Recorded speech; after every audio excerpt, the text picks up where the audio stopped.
So friends, welcome to this week's video. I'm slowly transitioning into holiday mode because I'm here in Seattle, but I still got a little bit of work done.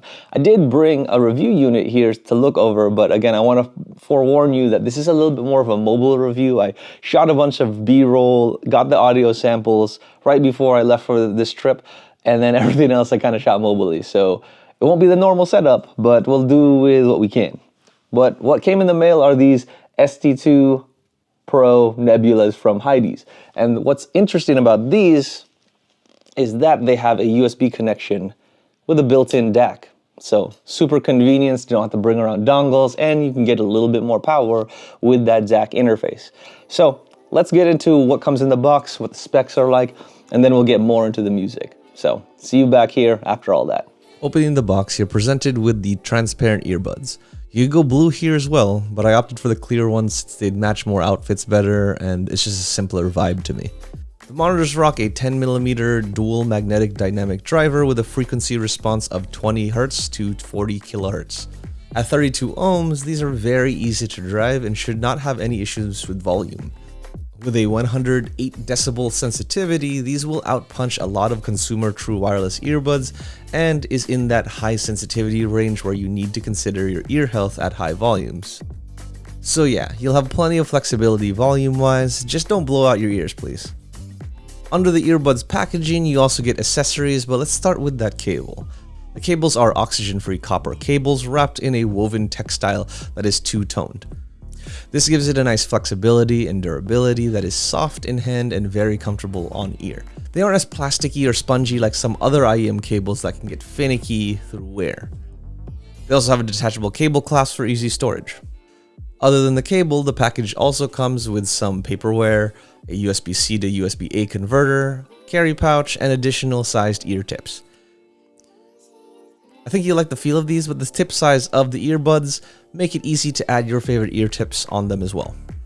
The clear colorway shows all the inner components, and those internals look pretty simple and not messy, which is a nice change to other earbuds I've seen. Inserting the cable is also very easy. The connecting pins aren't super finicky, and the monitor's input sockets are pretty smooth for the insert. The cable sits flush and maintains a nice solid connection that doesn't have me worried about the pins bending or coming unlodged. A nice plastic sleeve that molds the cable around your ear, and it doesn't irritate your skin and glides well when adjusting. The cables have just enough weight where the cables fall down the contours of your face and don't fly away. The cable also has a microphone with some basic functions like answer call and hang up, play pause, and next track. I do wish that there were more functions like volume and previous track, but a mic and control are very rare for wired IEMs anyway. And lastly, since some people ask me to incorporate glasses check, here's how they look with glasses. They fit fine, and they are comfortable without dislodging the earbud or messing around with how the glasses sit. These are glasses approved. As for the connection point, it is a USB-C connection instead of a 3.5 jack.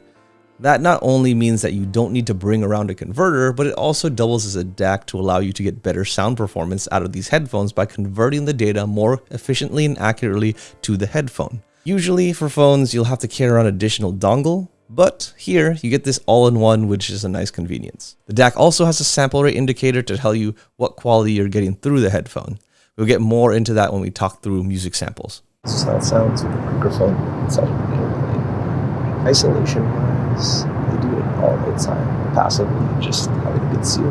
But like 45–50% will block out most white noise. Obviously, it won't take out the pilots like announcements because it doesn't have ANC or anything like that. But pretty solid at relatively low volume, so can be used. How this sounds in a microphone, I have no idea. I'm gonna check when I land, but it's good, so good so far. So we landed in Seattle, and I figured we'd do another recording just because, you know, you're not really going to be talking in a flight. So this is more of a real scenario. And obviously, because we're in an airport, it's kind of busy and, you know, there's people around. But I found a quieter spot. But hopefully this guys gives you an understanding of how this will sound like in a more public setting. And if you'll be able to come through clearly. In terms of comfort, I think this was really nice. For a 6-hour flight, I didn't really have to adjust. There was not really any really big wax buildup issues. I didn't have to adjust at all. I could pass out I was able to like have it in the entire time and not really finick with it. So I really did like the fact that they were so comfortable and lightweight and they were easy to use. The only thing that I would say is that I do wish that the microphone or the control panel had a little bit more functions. I would love a previous track. I would love some volume controls, but I just don't have that. So, you know, it's helpful because you can play pause and you can skip track, but some of those other characteristics or some of those other controls would be lovely because, you know, I don't have to whip out my phone for all that sort of stuff.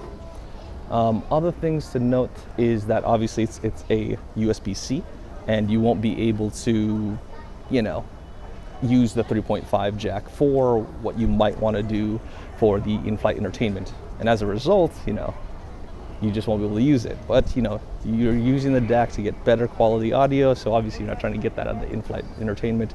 But it's just something I wanted to know because usually I use iems for, you know, that in-flight entertainment and all that sort of stuff. But yeah, whatever.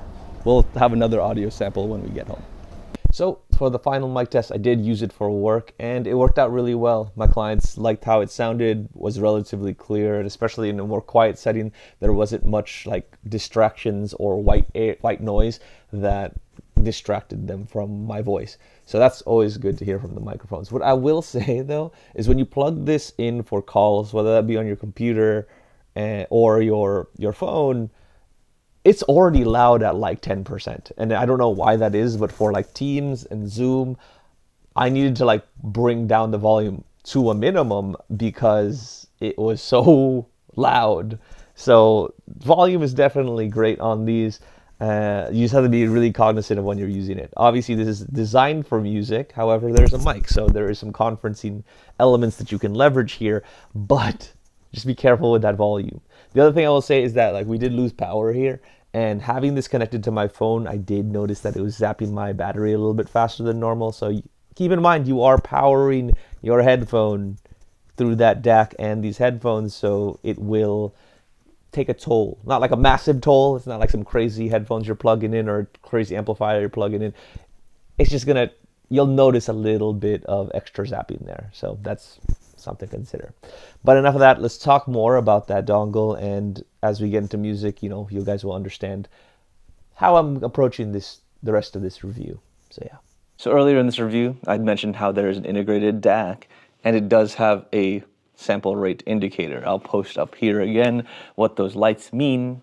However, I will be honest with you, I wasn't able to get the blue light to flash. I tried it on an Android, tried it on an iPad, I tried it on Samika's iPhone, I tried it with YouTube Music, I tried it with Spotify, I tried it with regular Amazon Music, and I wasn't able to get the blue to fire, and I'm just guessing it's because those are lower level services. It's not a Deezer or Tidal or Amazon Music Premium, so I may just not have the right samples to activate or show for in these headphones. It doesn't mean that it's not activating anything, it just is processing lower sample rates than what is available out there. So caveat for this review, it is in the lower sample rate range based on what these headphones are saying. You will also notice that it has an MQA sort of certification on there. I was reading a little bit more about it. It's supposed to be lossless like FLAC. However, support for it is kind of hit and miss. Like you'll have to see what services support it. I know Tidal was a big forefront for them, for MQA, but I believe that they've prioritized FLAC recently from the articles I've read. So you're gonna have to see where MQA is most adept with for you. But again, thinking that you have normal streaming services like I do, this review will still be good for you because it'll tell you how these sound. So as we talk about music itself, I will say that these are very, very solid. And with the extra volume, almost so much volume, you're able to really tune in the amount of detail that you want, whether you're casually listening or analytically listening. We'll talk a little bit more about that as we go along. Starting off with more instrumental, I found that it's super well balanced, especially for things like jazz. All the instruments are extremely well separated. You can really hear the new instruments being brought in without getting like muddled in the bass, which I really like. So it's just very well enunciated. All of the keytones, all of the, you know, enunciations in how they phrase notes, especially for like something like John Coltrane.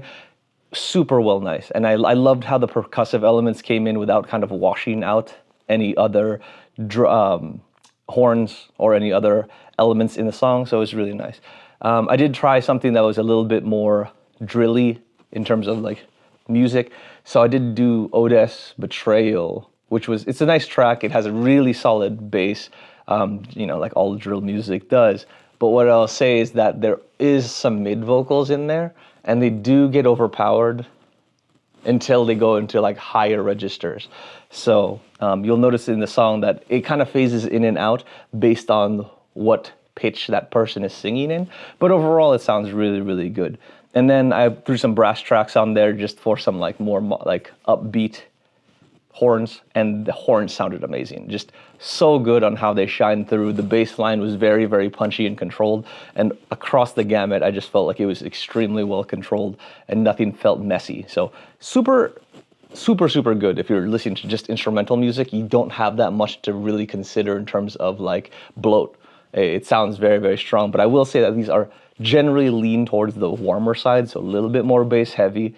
But in instrumentals, nothing gets super blown out. But we'll talk about this because I didn't really play too much with guitars in the instrumentals. It was mostly horns, it was mostly strings, it was mostly bass lines. But we'll talk a little bit more about that as we get into vocals. This is where things get a little bit more interesting. So I was already on a horn kick, so I started to go through some other tracks that had horns. So Sweater Sessions by Couch was a good example of this. And again, the horn sounded really, really good. However, once she started singing, you could really feel that her voice was getting overpowered and it wasn't giving the crispness that it would in other headphones. I think this is how these are leaning a little bit warm and a little bit more bass heavy. It's just, you'll notice that in her voice, it's just missing some kind of punch there. And again, casually, this is fine. Analytically, you may hear some stuff, so it just depends on your vibe. An artist that I've listened to recently is Miko, who's really nice voice, very chill vibes, a lot of heartache in his music, I feel like. But I saw that when they recessed the bass. So like hers, like on Couch, that track was super bass heavy, or they had a really strong bass line. With Miko, not as much. It helped the voices shine through with his voice, and also had very strong depth. So like with his singing, it just stuck around a little bit nicer and didn't get washed, which I really appreciated. He has another track where the bass is a little bit more, called Another Soul. And looking at my notes, it's all good until the guitar and bass comes through. So like he sounds great in the verses, but in the chorus, you can really hear that guitar make everything kind of bleh. So it just sounded a little bit out of control. And again, I'm starting to think that like it's really more about how the track itself was mixed rather than just these headphones. These headphones might actually make me see a little bit more out of how that mix was, where normally like with like a Sony over-ear headphone, I may not notice it all that much. But like with these, I'm starting to notice some track like foundations that maybe they could have mixed it better. And I think it's like someone who's very similar but a little bit more aggressive is Ethan Bortnick. Hide and Seek, really good piano lines on him. He just plays like furiously. For him, it was a similar vibe as Miko's last song that I mentioned, put up here. It was just way more balanced. And to me, that just is a testament that that song was better composed or better produced. And that just might be more experience there, or his producers just have a little bit better ear for it, but it was just a lot better balanced, even though it had similar vibes as Miko. So it's something to note here that I started seeing. Is they're very similar in my mind, but one obviously has superior producing and mixing. RJ Passon, so again, more guitar. And here's where like I started being like, okay, guitar seems to be an interesting characteristic here. It doesn't always work. So the bass completely just blows this whole song out. Like it just is super messy.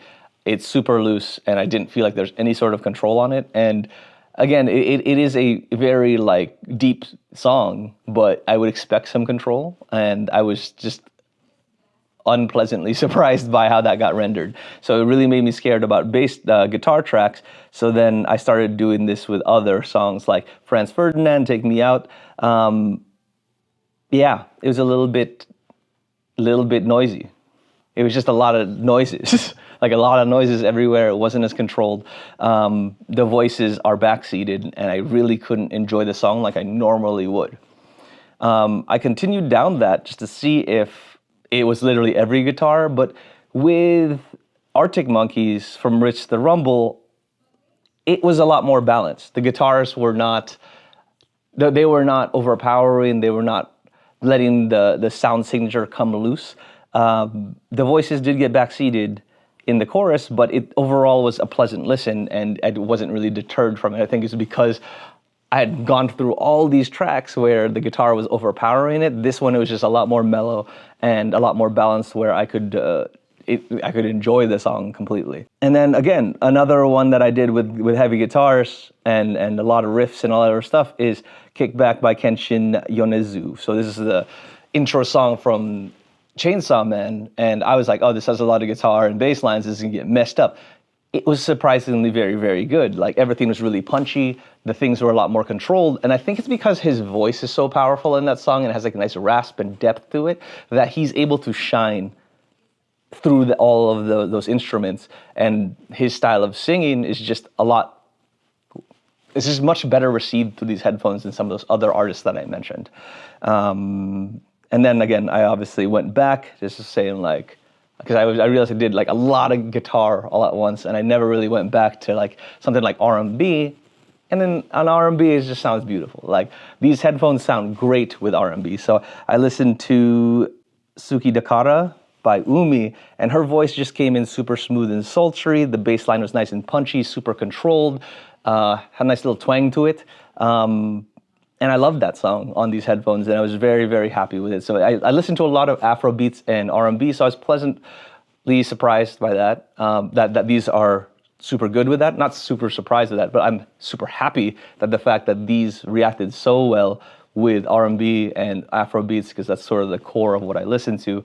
And again, with more powerful singers, it's going to shine well as well. So overall, what I think the sound signature is leaning towards the warm, definitely favors more powerful singers.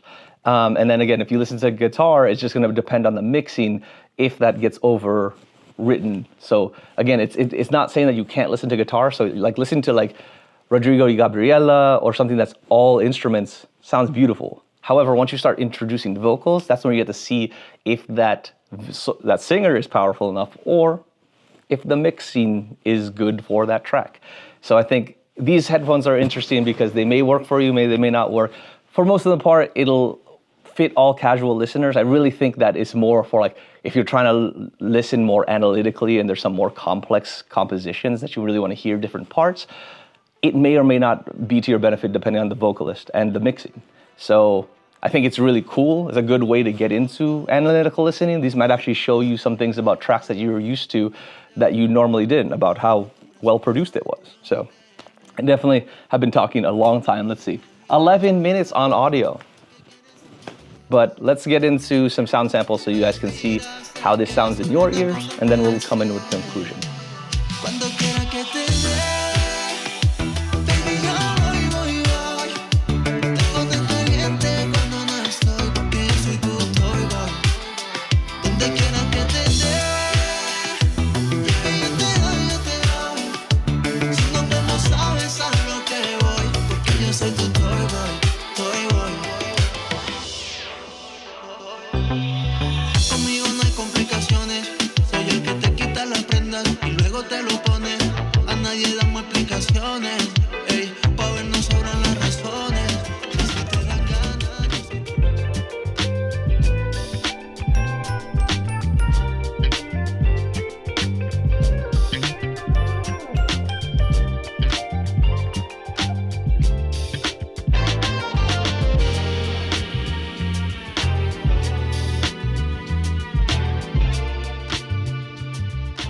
So, recommendation time.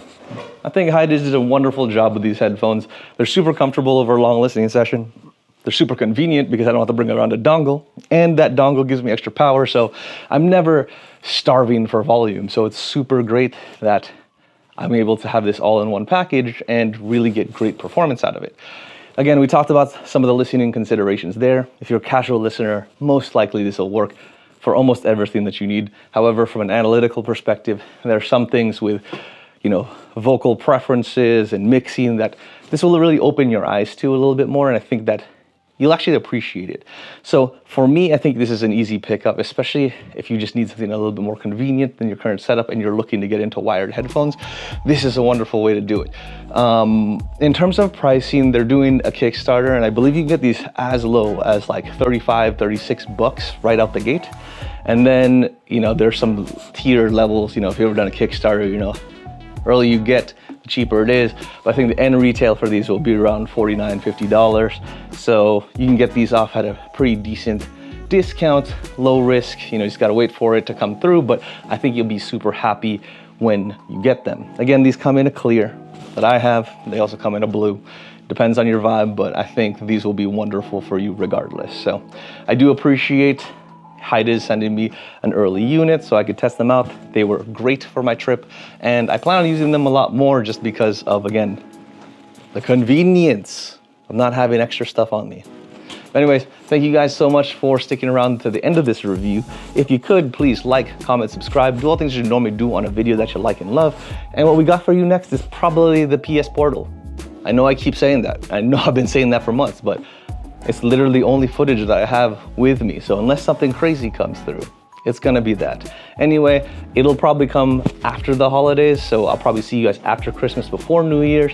But since I won't see you, hope you guys have a wonderful holiday, and I will see you shortly. As always, I appreciate you. Peace. Happy holidays.